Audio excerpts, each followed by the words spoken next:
Bonjour à toutes et à tous. Merci d'être présents pour ce nouveau grand débat. Donc, je vais me présenter rapidement avant de présenter mes intervenants. Donc, je suis Célia Renson. J'ai cofondé et je dirige l'association Réseau Vrac et Réemploi qui fédère les entreprises de la filière du vrac et du réemploi. Et je suis très heureuse d'animer cette table ronde puisqu'elle porte sur un sujet qui me tient à cœur, une nouvelle filière industrielle en Europe, le réemploi, en compagnie de mes 4 invités. Roland Lescure, ministre délégué chargé de l'industrie. Bonjour. Bonjour à tous et à toutes. Voilà. À côté de lui, Charles Christori, cofondateur et CEO de l'entreprise Le Fourgon. À côté, Karine Kroos, directrice exécutive de l'engagement du groupe Carrefour. Et puis, enfin, pour terminer, Pierre-Olivier Brial, directeur général du groupe Manutan et vice-président du METI. Merci à vous d'avoir répondu à ma sollicitation et on va pouvoir commencer. Alors, je voulais faire une entrée en matière qui est celle du réemploi. Imaginez une filière qui est capable de répondre à de multiples enjeux. L'enjeu de la réindustrialisation des territoires, l'enjeu de la souveraineté, de la transition écologique, mais aussi de la réduction des déchets, du pouvoir d'achat et de l'inclusion par l'emploi. Mais cette filière, elle existe déjà, elle est émergente. Certains ne la connaissent pas encore, c'est celle du réemploi.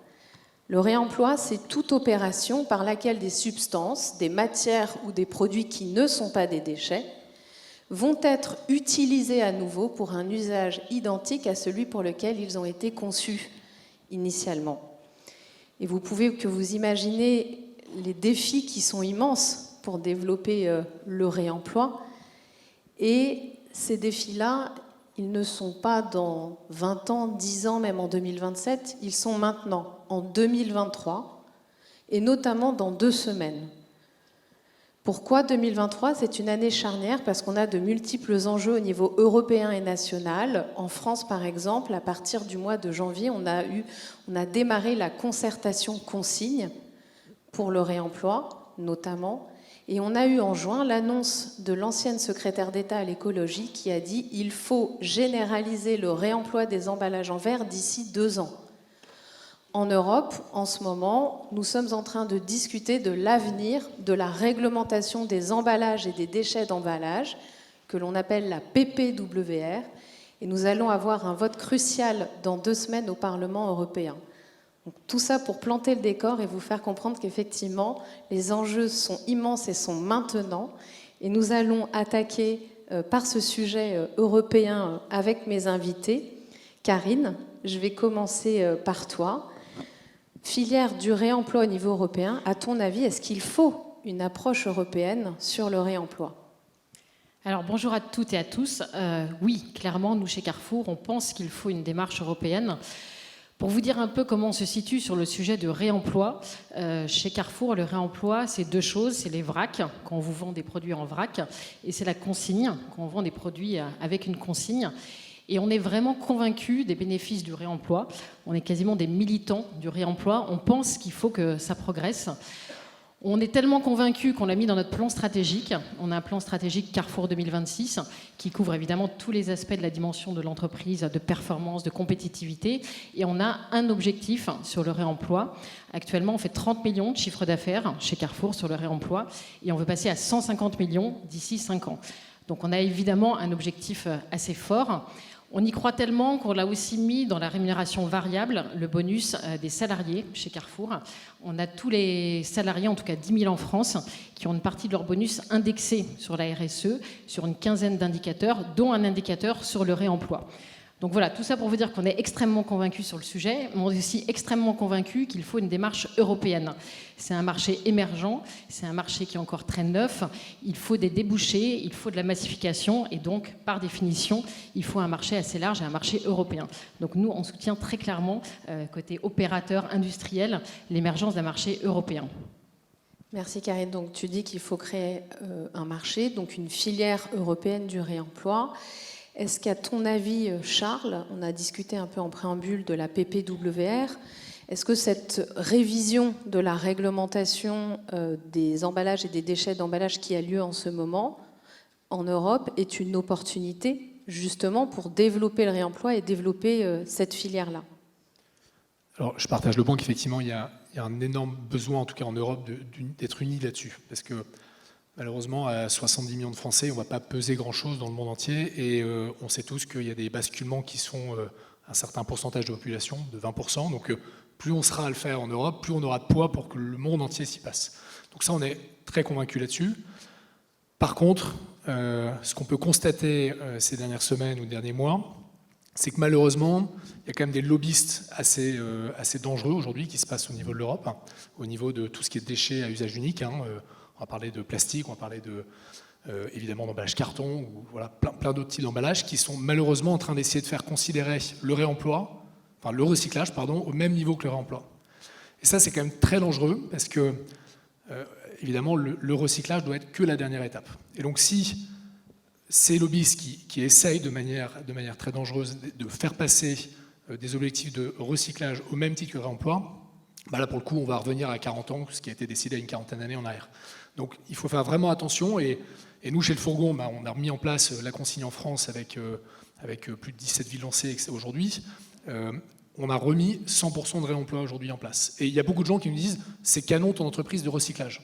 Je leur dis « non, c'est pas la même chose. Arrêtons de confondre les choses ». Et donc c'est sur ça qu'aujourd'hui ça se passe. Donc unir la décision en Europe, c'est nécessaire, mais il faut vraiment faire attention à ça. Malheureusement, l'industrie du recyclage base sur de la matière première, et donc sur de la matière qu'on vient tirer dans les ressources naturelles. Matière qui va derrière être réutilisée, réemployée d'une autre façon, etc., pour recréer d'autres objets, mais il y a beaucoup d'énergie, et tout ça, à un moment, a une fin.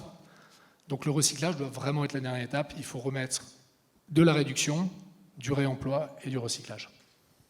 Donc les acteurs économiques souhaitent une filière du réemploi au niveau européen pour qu'on puisse effectivement atteindre les enjeux qui sont les nôtres aujourd'hui. Monsieur le ministre, quel est le rôle de la France dans le travail réglementaire sur le réemploi dans l'Union européenne? Merci, bonjour à tous et à toutes.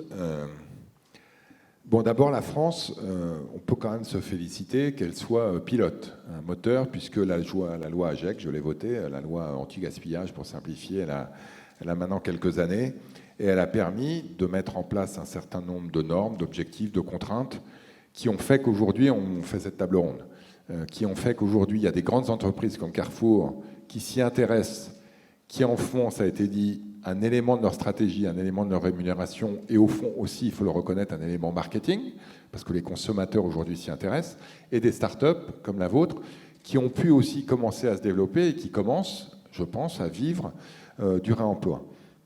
Évidemment, si on va en Europe et qu'on fait en Europe ce qu'a fait la France, voire même peut-être plus, on va y revenir, bah d'abord, on donne des marchés plus importants à des entreprises françaises qui sont pilotes. Et donc, pour une fois qu'on est en avance, tant mieux, essayons d'envahir l'Europe, si je puis dire, avec nos entreprises qui fonctionnent bien. Deux, je pense que tu l'as dit, on va être à l'échelle en termes d'impact environnemental, parce qu'on sera plus 60 millions, soit 350 millions. Et donc, on pourra réemployer des bouteilles, faire du vrac et autres, et donc des contenants qui vont permettre de passer à l'échelle. Et puis, 4, je pense qu'on va... Et même si c'est le début, je pense qu'il faut travailler pour créer des filières. Créer des filières industrielles, des filières de services, des filières de distribution qui vont permettre là aussi d'en faire une opportunité économique. Parce que moi, mon grand défi, ministre de l'Industrie, c'est de montrer que l'industrie n'est pas ennemie de l'environnement et que l'environnement n'est pas ennemi de l'industrie. C'est-à-dire qu'il faut réconcilier fin du monde, fin du mois, etc. Vous connaissez tout le truc. Mais de manière concrète, on peut le faire là. Et donc, il y a un règlement européen qui est en discussion. Il fait l'objet d'un certain nombre de débats importants au Parlement européen. Mon objectif, l'objectif de la France, c'est de faire en sorte qu'il soit au moins aussi ambitieux que la loi AGEC, même si les objectifs qu'il se donne sont plus lointains dans le temps, 2040-2050, là où la loi AGEC, c'était 2023 et 2027, c'est qu'on continue ce mouvement, qu'on l'accélère et qu'on l'amplifie. Juste une remarque avant de finir quand même. Je comprends que la filière du réemploi, entre guillemets, se méfie un peu de la filière du recyclage, parce que certains, dont Charles, s'inquiètent que du coup on fasse que du recyclage et du réemploi. Mais quand je regarde les choses d'un peu plus loin, c'est comme l'histoire, je suis désolé, du nucléaire et du renouvelable. C'est-à-dire qu'on va avoir besoin des deux. Et donc il faut effectivement développer les deux. Le recyclage est en train de se progresser énormément, les gens trient de plus en plus, même si on est très en retard par rapport à d'autres, on recycle de plus en plus, on a des technologies qui permettent de recycler, donc il faut le faire. Et il faut aussi inciter, on y reviendra sans doute, il y a plein de mesures pour ça qui sont déjà en place et d'autres qu'il faut amplifier, à faire du réemploi, parce que c'est vrai qu'au fond, moi je ne dis pas que le recyclage c'est le dernier maillon de la chaîne, le dernier maillon de la chaîne malheureusement c'est le non-recyclage, c'est jeté, et ça existe encore. Mais il faut qu'on amplifie à la fois le recyclage et le réemploi, mais en évitant de les opposer. Sinon, le risque, c'est qu'on se partage un petit gâteau. Moi, je veux surtout que le gâteau, il augmente et que le réflexe consommateur et le réflexe producteur et le réflexe des politiques, c'est toute matière première qui n'est pas extraite du sol, ben, c'est autant qui est économisé pour la planète. Donc la France va défendre les acquis de la Bien loi sûr. AGEC dans la PPWR. Bien sûr. Là, on est à 2 semaines du vote du Parlement européen et la France va tenir ce rôle. Oui, et en plus, parce que quand on vote une loi, c'est bien, le mieux c'est quand même de la mettre en œuvre et de l'appliquer. On va aussi s'assurer qu'on soit à la hauteur pour répondre aux objectifs qui seront votés. Bon, c'est très bien. Ce qui me permet de passer, du coup, on va parler de la France, puisque là, on vient de parler du souhait, de la volonté et de la nécessité de développer le réemploi au niveau européen. Et ça tombe bien, parce que pour le développer, il faut aussi que ça commence chez nous. Et on a la chance en France d'avoir une filière du réemploi dans le secteur de l'emballage, de la restauration, mais aussi du mobilier. Donc, comment faire en sorte que cette filière émergente s'industrialise et se développe ? Pierre-Olivier, tu es expert du secteur. Quel est ton regard et les marges de progression à ce niveau-là ? Merci, bonjour à tous. Alors, donc moi, je dirige une entreprise qui est une ETI du secteur de la distribution industrielle et du mobilier. Et donc, je voulais prendre l'exemple du mobilier de bureau pour vraiment passer de la macro à de la micro. Alors, le mobilier de bureau ou le mobilier scolaire, aujourd'hui, c'est un marché dans lequel 5% est réemployé. Et on considère 95% est recyclé. Alors, et peut-être une partie jetée, mais donc les filières de recyclage ont fait basculer ce marché d'un marché où on jetait à peu près n'importe où. Pour autant, ce qu'on estime, et nous on l'a vu dans des échantillons qu'on a fait avec nos clients, on pourrait passer à 60% de réemploi. Et donc effectivement, d'équilibrer, il y a besoin de recyclage, 60% de réemploi. Réemploi pouvant aller d'un petit coup de chiffon sur du mobilier existant à un peu plus de transformation, mais on reste quand même très proche du produit initial. Alors, est-ce que la demande est là ?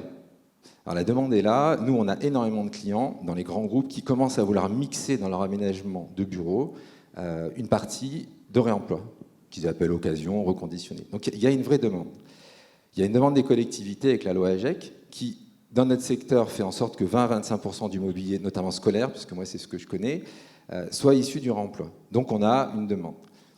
Est-ce qu'il y a du stock ? Alors oui, il y a du stock. Et nous, on a beaucoup de clients qui viennent nous voir en nous disant « j'ai du stock ». Important dans mobilier de bureau, mais aussi de rayonnage, etc. Je ne veux plus le recycler, je veux qu'il soit remis sur le marché.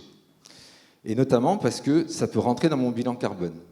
Et aujourd'hui, vous n'avez pas une entreprise d'une certaine taille qui ne se préoccupe pas de 2030-2050 bilan carbone. Alors pourquoi on n'est qu'à 5% ? Alors pour moi, il y a 3 éléments. Le premier, c'est effectivement, il faut des filières industrielles. Vous n'avez pas une collectivité qui prendra le risque d'acheter du mobilier scolaire reconditionné, qui n'est pas certifié, qui n'est pas garanti, sur lequel il n'y a pas eu des vérifications. Parce qu'un maire pourra dire « je ne suis pas en accord avec la loi AGEC, par contre j'ai une chaise qui a brûlé et il y a un gamin qui a eu des problèmes ». Donc aujourd'hui, les collectivités n'y vont pas forcément parce qu'elles ne savent pas comment faire et elles ne savent pas où trouver la matière. Idem pour une entreprise, aucune entreprise aujourd'hui ne prendra le risque.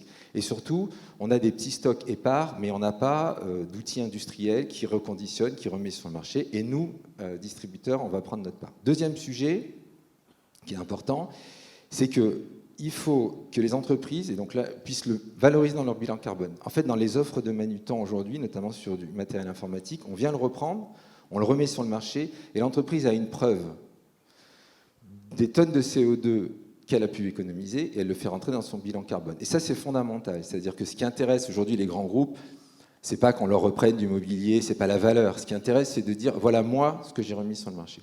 Et le troisième élément, pour qu'un marché existe, il faut qu'il soit effectivement économiquement rentable. Moi, je ne pense pas qu'il faille plus d'argent.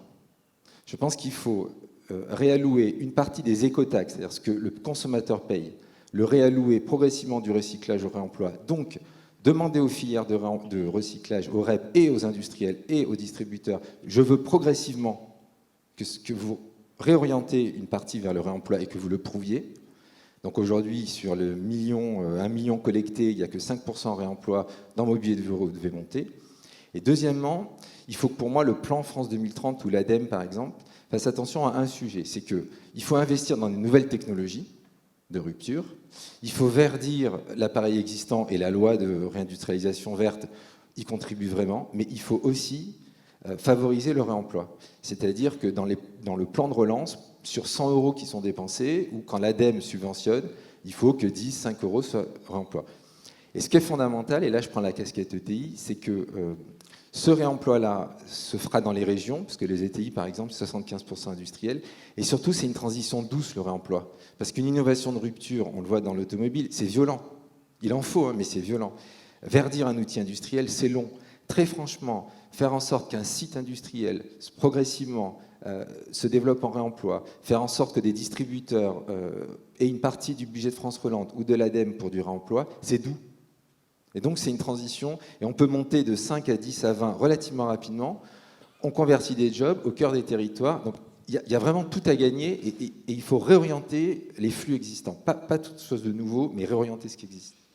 Merci Pierre-Olivier. Côté réemploi, emballage, on a 100 milliards aujourd'hui d'emballages ménagers, 100 milliards d'emballages ménagers qui sont jetés chaque année. Le réemploi permet de réduire à la source ces déchets. Karine, chez Carrefour, est-ce que tu peux nous partager l'expérience que vous faites aujourd'hui sur le réemploi et les besoins pour le développer davantage ? Oui, alors très rapidement, on a 3 grands types d'expériences. La première, c'est la consigne pour recyclage. Donc, ce n'est pas véritablement du réemploi. C'est des machines qu'on installe sur les parkings de nos supermarchés où nos clients peuvent ramener dans bouteilles en plastique. Ils reçoivent entre 1 et 2 centimes à chaque bouteille en plastique. Ça marche exceptionnellement bien. On a aussi des kiosques à recyclage. On peut ramener par exemple une poêle Tefal, on gagne 5 €, des collants usagés. Donc ça fonctionne très très bien. C'est pas du réemploi, mais c'est le même geste. C'est le geste de revenir avec quelque chose dans son magasin. Et ça fonctionne bien. Pourquoi ? Parce qu'il y a du recyclage derrière, que la matière recyclée a une valeur et que donc on peut la rétrocéder au client. Donc ça, c'est le premier type d'expérience. Ce qui fonctionne relativement bien aussi, c'est le vrac. Désormais, nous, on a 1000 magasins en France qui sont équipés de rayons en vrac. Donc, c'est un magasin sur 5 avec toute une série de produits. Ça marche plutôt bien. Là, probablement, ce qui nous manque encore, c'est l'habitude chez le client d'acheter en vrac. L'habitude et puis le fait que ça soit moins cher, parce qu'il faut quand même que le client s'y retrouve aussi quelque part. Et puis, probablement, une incitation faite aux industriels. Donc ça, je préempte un peu la partie proposition à rêver. Il y a une obligation sur les surfaces en vrac pour les distributeurs, d'avoir 20% de notre surface en vrac. On va évidemment faire notre maximum, mais il n'y a pas d'obligation sur les industriels. Et ça serait aussi un moyen de compléter la boucle. Et puis la dernière expérience, c'est la consigne pure et dure, qui fonctionne bien chez nous, notamment sur les liquides. C'est là où le geste est le plus facile. On en parlait avant, je pense qu'on a tous le souvenir des bouteilles de lait, des bouteilles peut-être selon les générations, en tout cas pour certains d'entre nous. Pas sûr que tout le monde ait le souvenir, mais moi voilà, je l'ai. selon les générations, nous-mêmes, nos parents, nos grands-parents. Voilà, donc c'est aussi quelque chose qu'on essaie de pousser et où là, probablement, ce qui nous semble manquer parfois, c'est du financement pour boucler la boucle, et d'où ce sujet de filière industrielle, ou des acteurs du nettoyage d'emballage, des acteurs français, et puis des acteurs un peu disséminés sur tout le territoire, parce que si vous faites nettoyer votre emballage à l'autre bout de la France, on perd un peu en vertu écologique. Donc voilà, nous, un peu les 3 retours d'expérience sur ce qu'on déploie chez Carrefour. Compétitivité de la filière, avoir davantage d'acteurs. Charles, toi, tu es côté fournisseur de produits. Quels sont les leviers, selon toi, qui permettront justement cette filière-là de passer à l'échelle et de généraliser le réemploi en France ? Alors, nous, on est fournisseurs, mais on est distributeurs aussi, parce que forcément, on livre à domicile et on récupère au même moment. Alors déjà, moi, je suis, pour revenir sur la France, c'était un peu ta question tout à l'heure, on a la chance, c'est vrai, d'avoir la loi AGEC, vous en reparliez tout à l'heure. Il y a plein de choses qui vont flécher dans le bon sens. On a la ministre qui a annoncé en juin le retour de la consigne sur le verre, c'est une très bonne nouvelle, je n'y croyais pas. Et donc, ça va dans le bon sens.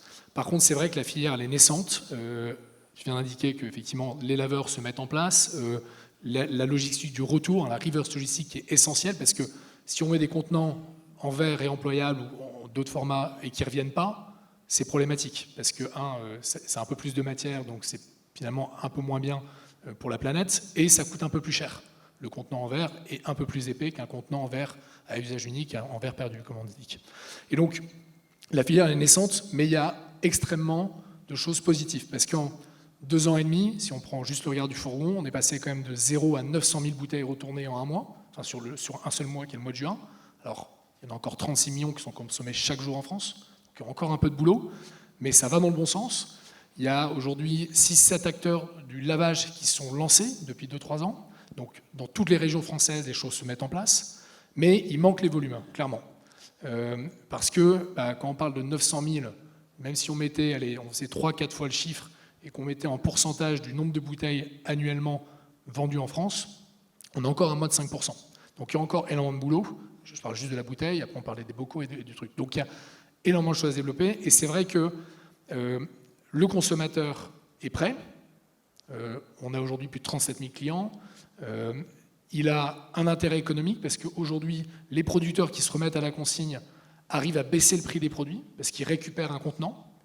Vous savez peut-être qu'avec l'augmentation des prix d'énergie depuis 2 ans, et puis un an et demi vraiment avec malheureusement le conflit, une bouteille de bière, par exemple, neuve, coûtait de l'ordre de 25-30 centimes, selon les volumes des achats d'une brasserie.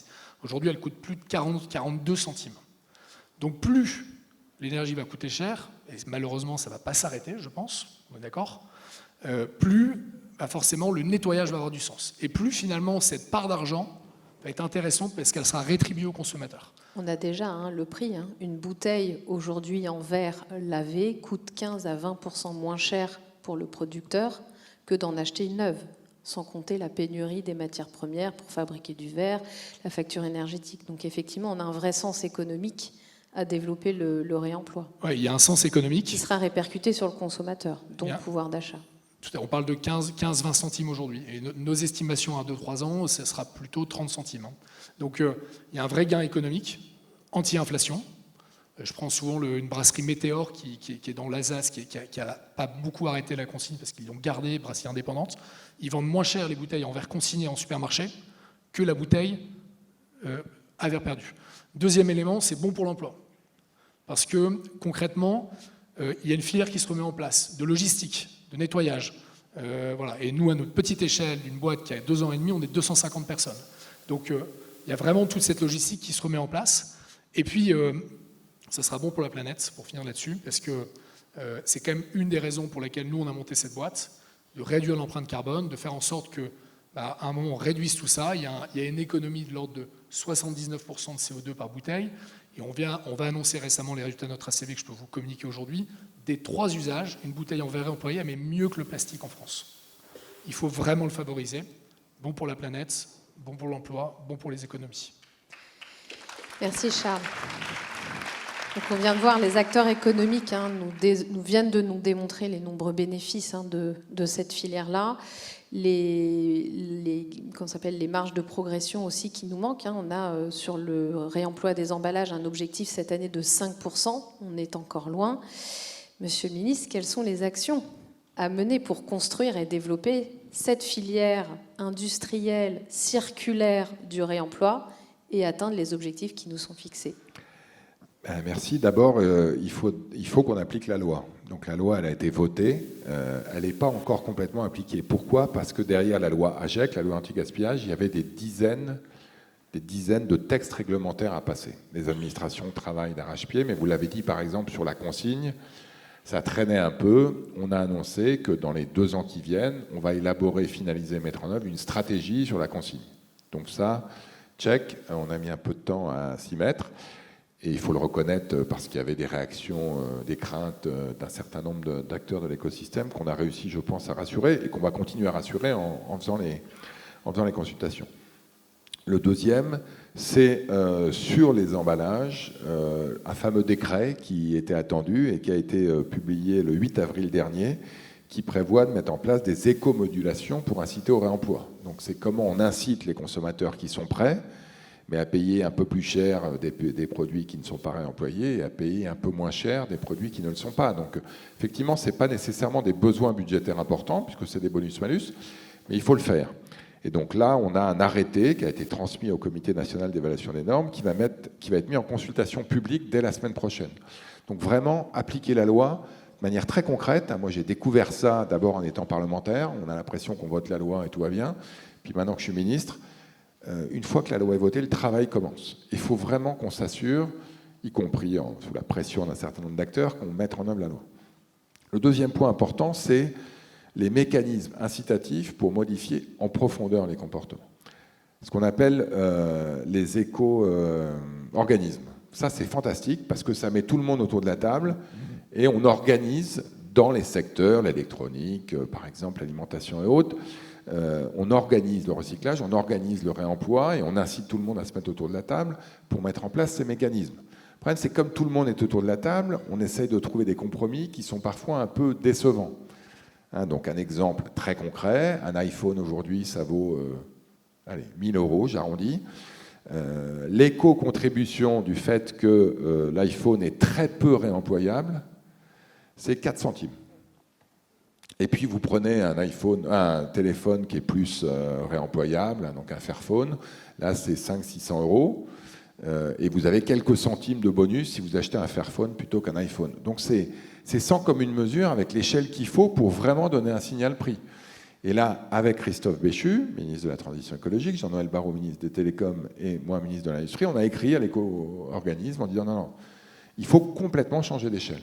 Donc on les laisse pour l'instant négocier, mais en gros, il faut faire x100, x1000. C'est-à-dire que sur un iPhone, il faut que ce soit 40-50 € en plus qu'on va payer parce qu'on utilise, parce qu'on achète un téléphone qui est très peu réemployable, et qu'on puisse, en échange, bénéficier d'une prime de 40-50 € sur un Fairphone parce que lui est réemployable.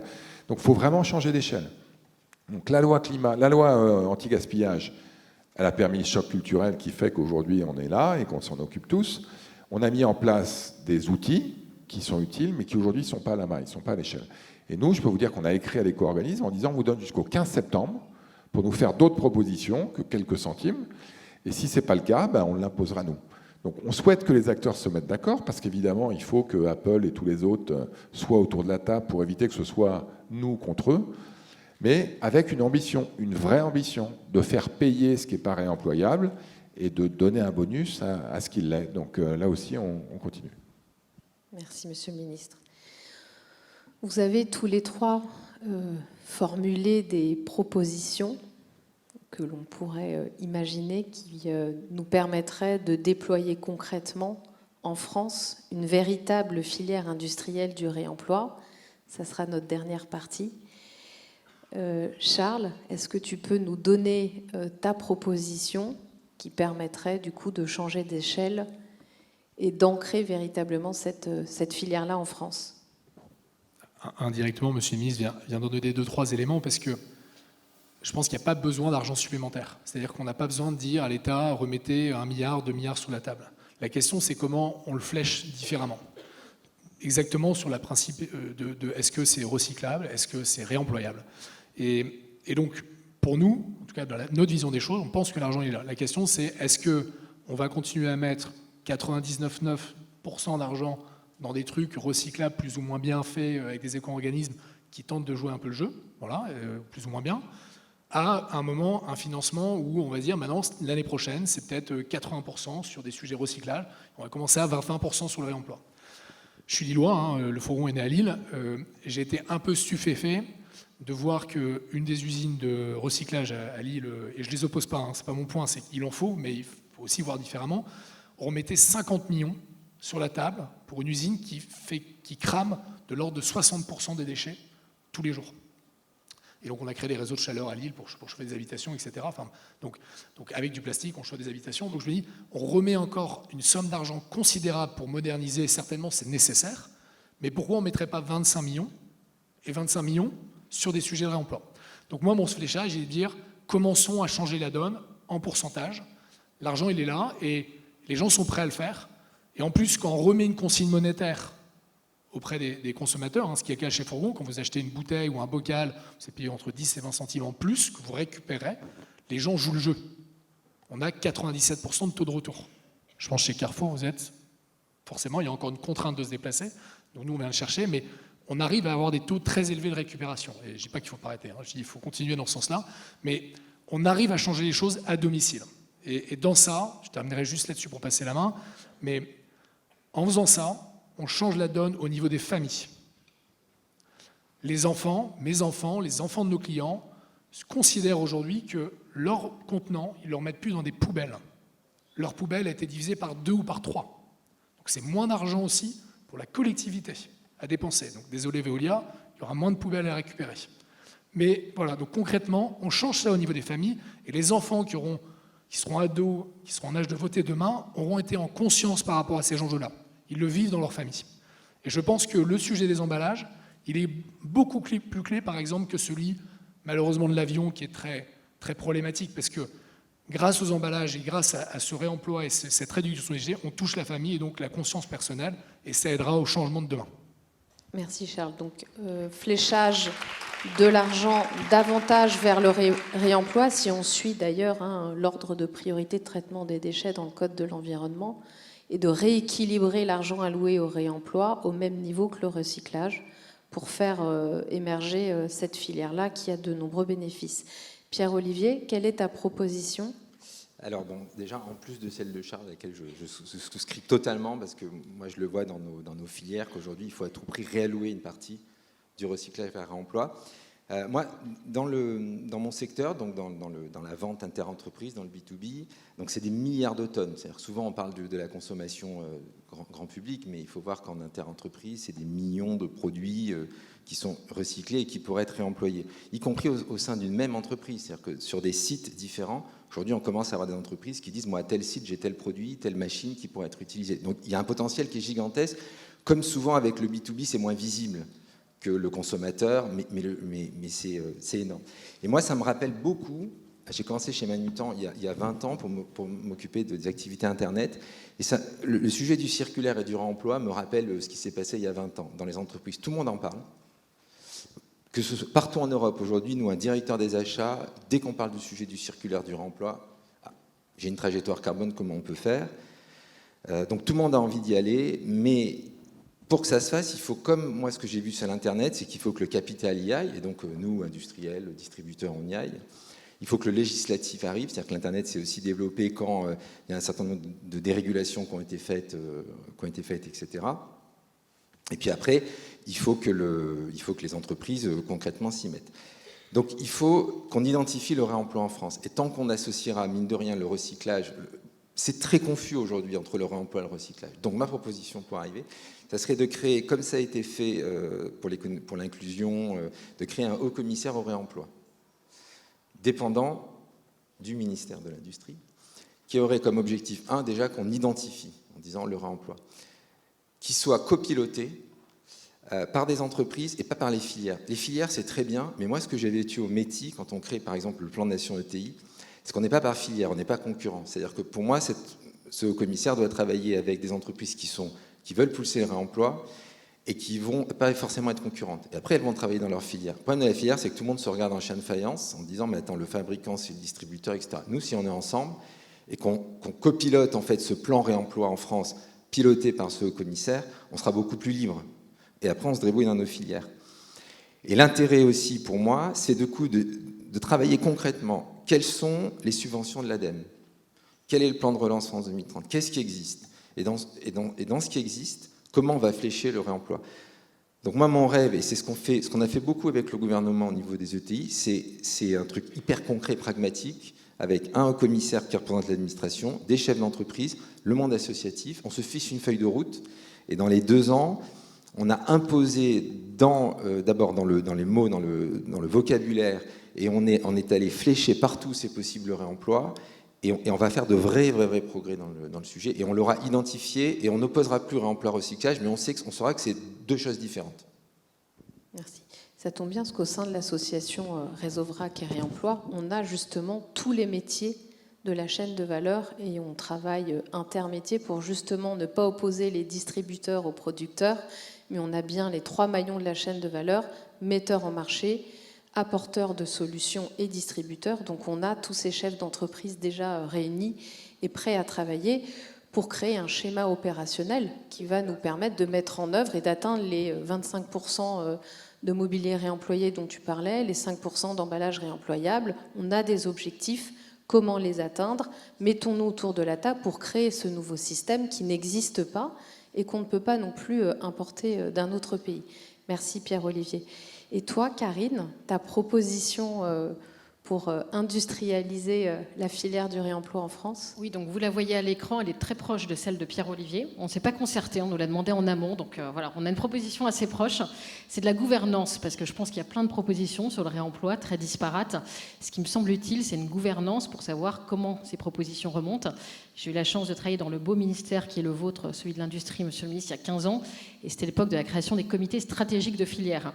Donc pour ceux qui ne connaissent pas, il y a 19 comités stratégiques de filière en France sur des filières classiques, celles auxquelles tout le monde pense, l'automobile, le nucléaire, la chimie, et pourquoi pas une filière sur le réemploi. Donc l'idée d'un comité stratégique de filière, qui peut parfois paraître peut-être bureaucratique à certains, c'est de la concertation entre toutes les parties prenantes, évidemment l'État et toutes les autorités publiques, l'ADEME, etc., les entreprises et les syndicats aussi, parce qu'il y a quand même souvent des enjeux de création ou de suppression d'emplois, donc plutôt de création qu'à d'espèces, et donc d'avoir un nouveau comité stratégique de filière, ce qui a l'avantage de l'efficacité, c'est d'avoir une instance évidemment pour faire des suggestions au ministre, et puis du symbole, de dire il n'y a pas que le nucléaire, la chimie, l'automobile, il y a aussi le réemploi ou le recyclage, voilà, quelque chose d'assez large, mais en tout cas il y a aussi le réemploi qui est une filière d'avenir. Donc c'est très proche de Pierre-Olivier, je pense qu'on a à peu près la même idée sur le fond. Merci Karine. Donc cher public, vous allez pouvoir voter pendant que le ministre va répondre. Et une fois attendez, voilà. Je vous invite, voilà, maintenant que vous avez écouté les 3 propositions, à voter pour celle que vous plébiscitez. Et monsieur le ministre, je vous invite à réagir. Après. Le ministre, quand il quitte le Parlement, il arrête de voter, donc je vais enfin pouvoir voter. Non mais bon, d'abord, ce que j'entends là, et je comprends bien, c'est il faut mieux financer, il faut mieux structurer. Et au fond, c'est ce qu'on retrouve un peu dans vos 3 propositions. Et je pense qu'il faut faire les deux, effectivement. Donc je ne vais pas choisir, mais je vais vous proposer un compromis en bon je sais pas quoi, marcheur que je suis, digne du en même temps. Non, mais d'abord financer. En fait, ça existe déjà. Il y a plein de financements qui existent.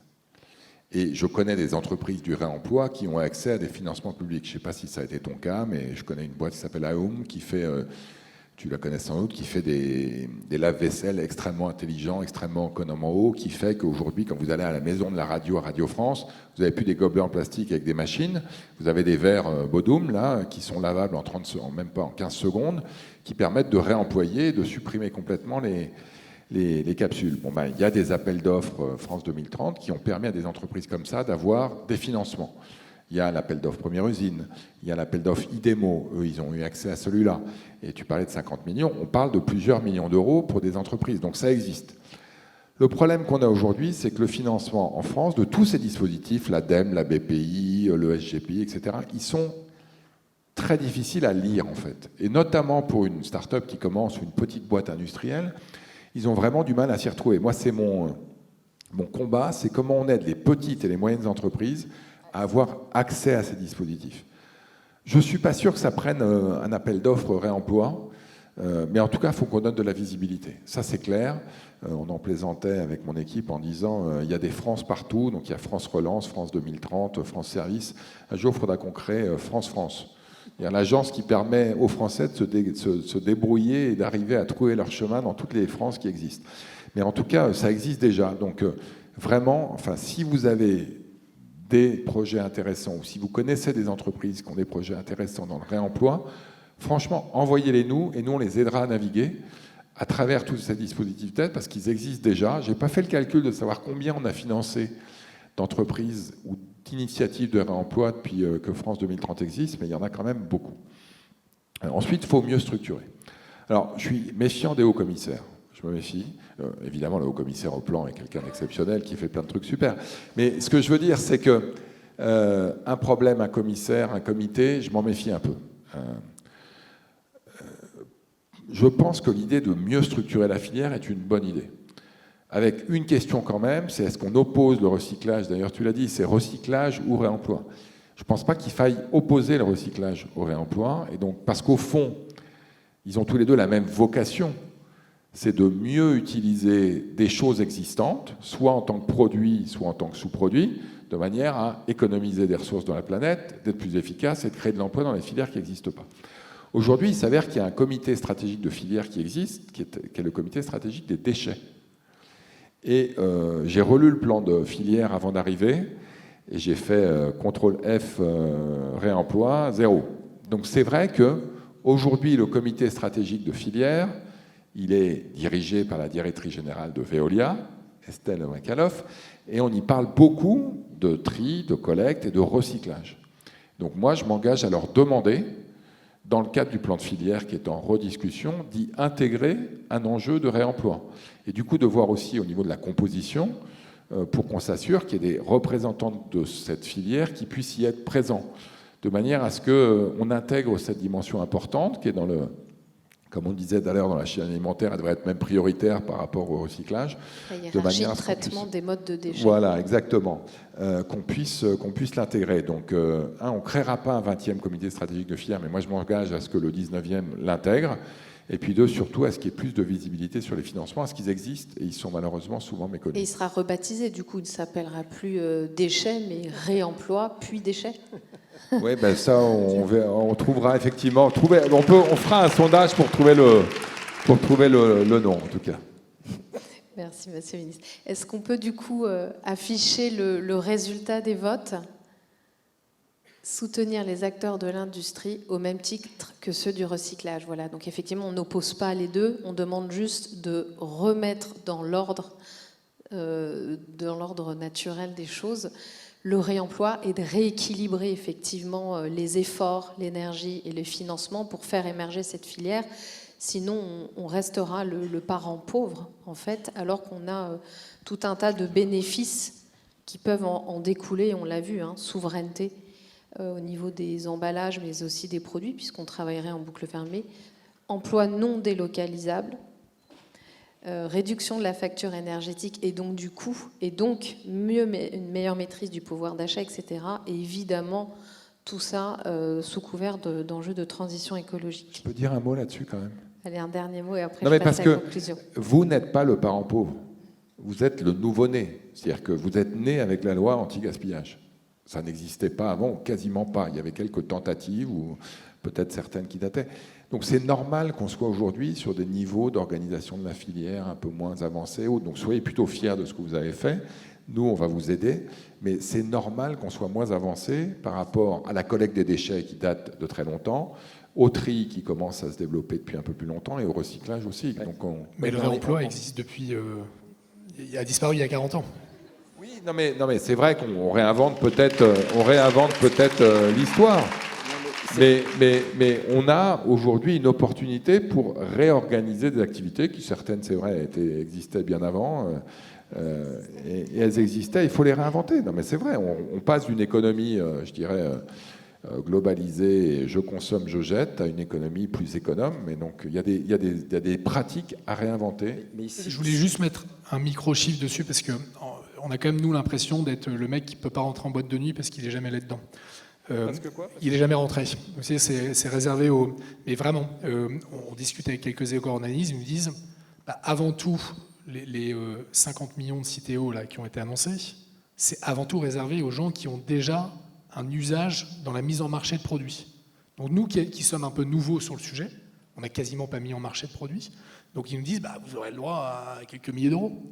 Et donc, quand à côté de ça, on investit par de l'argent privé uniquement, parce qu'on est en train d'essayer de déposer des dossiers, mais donc je pense que le fléchage d'où viennent les investissements, comment, je pense que c'est une très bonne nouvelle déjà d'amener vers ça, mais c'est rien du tout. On investit des millions d'euros, nous, d'argent privé, versus finalement de l'argent qui va aller aider des industriels qui ont... Voilà. Et donc je pense que c'est mieux réorganiser tout ça. Ouais, Pierre-Olivier, tu voulais réagir ? Non, je t'en prie. Je crois qu'il ne faut pas qu'on soit naïf, parce que le problème du réemploi, c'est que ça remet en cause des business models qui existent depuis des dizaines d'années sur les déchets, des financements de collectivités. Donc c'est un peu comme une start-up. C'est que si vous ne la surprotégez pas dans une entreprise, si vous ne lui accordez pas une importance beaucoup plus forte, ça ne fonctionnera pas. Et si on n'est pas un tout petit peu coercitif, et si on est juste une branche d'une filière déchets, moi je crains vraiment qu'on reste... Ça remet tellement en cause certains fonctionnements établi, et c'est normal puisque des écosystèmes se créent. Quand les écosystèmes des REP se sont créés sur la tonne de recyclage, c'est leur business model. Et vous n'arrivez pas du jour au lendemain en 10 ans. Donc je pense qu'il ne faut pas qu'on sous-estime l'impact qu'il va falloir donner si on veut que ces filières-là, économiquement, existent dans un temps relativement court. Merci Pierre-Olivier. On va conclure. Donc, je vous remercie toutes et à tous d'avoir répondu à notre appel et d'avoir permis ce débat. Je remercie le mouvement Impact France pour l'organisation de la journée et de m'avoir donné l'opportunité d'animer cette table ronde qui me tient, comme vous l'avez compris, tant à cœur. J'annonce le prochain grand débat qui va se dérouler en anglais, ici même, et qui est intitulé War and Tech, What if Tech for Good became Tech for Peace. Merci encore à toutes et à tous. Merci.